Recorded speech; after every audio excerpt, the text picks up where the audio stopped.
लोकसभा हमीरपुर बुंदेलखंड के लोकसभा सीटों में से एक है हमीरपुर सीट। इस पर अब तक 17 बार लोकसभा चुनाव हो चुके हैं। ये सीट बांदा मंडल का हिस्सा है। हमीरपुर यमुना और बेतवा नदी के किनारे बसा है। साथ ही यहाँ काफी पर्यटन स्थल भी हैं। इस सीट पर 17 बार हुए लोकसभा चुनाव में 7 बार कांग्रेस की जीत चुकी है। 1952 से 1971 तक लगातार 5 बार कांग्रेस ने जीत दर्ज की, लेकिन 1977 में जनता पार्टी ने ये सीट कांग्रेस के हाथों से छीन ली। इस सीट पर 1980 में दोबारा कांग्रेस ने वापसी की और 1984 में भी कांग्रेस लहर में ये सीट कांग्रेस के पास ही रही, लेकिन 1989 में जनता दल ने कांग्रेस से ये सीट जीत ली। वहीं साल 1991 में हुए चुनाव में बीजेपी ने ये सीट जीती। इसके बाद 1996 और 1998 में भी बीजेपी ने ये सीट अपने पास ही रखी। 1999 में बसपा के अशोक चंदेल यहां से जीतकर संसद पहुंचे, जबकि 2004 के लोकसभा चुनाव में सपा के राजनारायण भदौरिया ने यहां जीत हासिल की। वहीं 2009 में हुए लोकसभा चुनाव में बसपा के विजय बहादुर सिंह यहां से संसद पहुंचे, लेकिन 2014 और 2019 के मोदी लहर में बीजेपी के पुष्पेंद्र सिंह चंदेल ने इस सीट पर जीत हासिल की।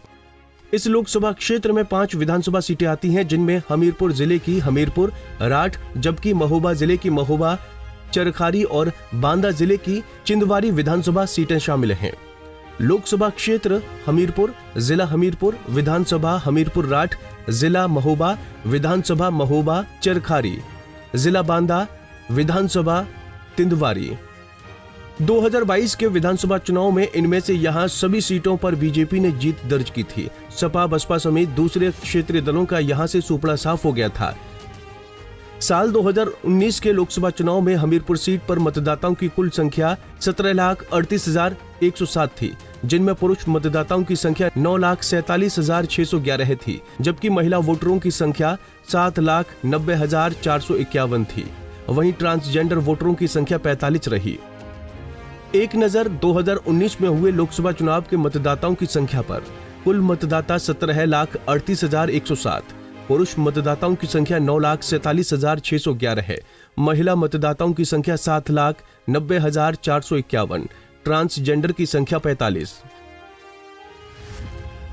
साल 2019 के लोकसभा चुनाव में हमीरपुर सीट पर बीजेपी के कुंवर पुष्पेंद्र सिंह चंदेल ने चुनाव जीता था।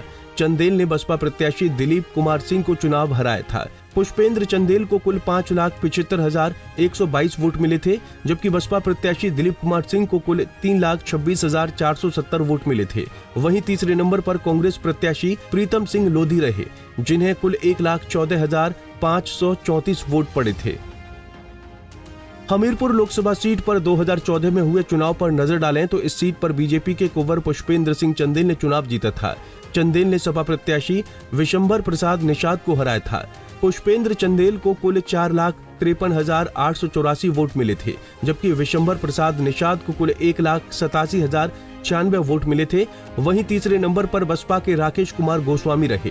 गोस्वामी को कुल 1,76,356 वोट मिले थे। एक नजर 2014 लोकसभा चुनाव के नतीजों पर।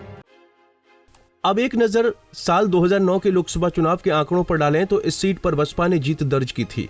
बसपा के विजय बहादुर सिंह ने कांग्रेस के सिद्धू गोपाल साहू को हराया था। विजय बहादुर सिंह को कुल 1,99,143 वोट मिले थे। वहीं कांग्रेस के गोपाल साहू को 1,73,641 वोट मिले थे। तीसरे नंबर पर सपा के अशोक कुमार चंदेल थे। चंदेल को 1,65,938 वोट मिले थे। 2004 के लोकसभा चुनाव में इस सीट पर समाजवादी पार्टी के राजनारायण उर्फ रज्जू भैया ने यहां से जीत दर्ज की थी। राजनारायण ने बसपा के अशोक चंदेल को हराया था। राजनारायण को कुल 2,20,917 वोट मिले थे। वहीं बसपा के अशोक चंदेल को 1,83,763 वोट मिले। वहीं तीसरे नंबर पर कांग्रेस प्रत्याशी गंगाचरण राजपूत रहे। गंगाचरण को 1,11,673 वोट मिले थे। हमीरपुर संसदीय सीट पर पिछड़ी बिरादरी के साथ साथ क्षत्रिय और ब्राह्मण वोटर्स चुनाव के समीकरण को बिगाड़ने में सक्षम हैं। हालांकि पिछले 2 चुनाव में जिस तरह से जीत मिली है, उसे यही लगता है कि यहां पर जातिगत समीकरण ज्यादा कारगर नहीं है। फिलहाल यहां पर 22% से अधिक दलित वोटर्स हैं। इनके अलावा मल्लाह, ब्राह्मण और राजपूत वोटर्स की भी अच्छी खासी संख्या है। मुस्लिम वोटर्स की संख्या 8% से अधिक है। बात अगर 2024 के लोकसभा चुनाव की करें तो भारतीय जनता पार्टी की कोशिश न सिर्फ इस सीट को बचाए रखने की है बल्कि जीत की हैट्रिक लगाने पर भी है। वहीं विपक्षी दलों की ओर से इस सीट पर फिर से कब्जा जमाने की योजना बनाई जा रही है।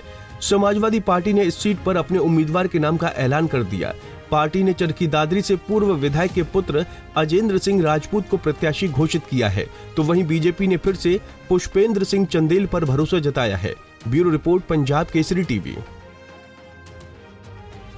हमसे जुड़े रहने के लिए हमारे YouTube चैनल को सब्सक्राइब करें और नई वीडियो की नोटिफिकेशन के लिए बेल आइकॉन को दबाएं।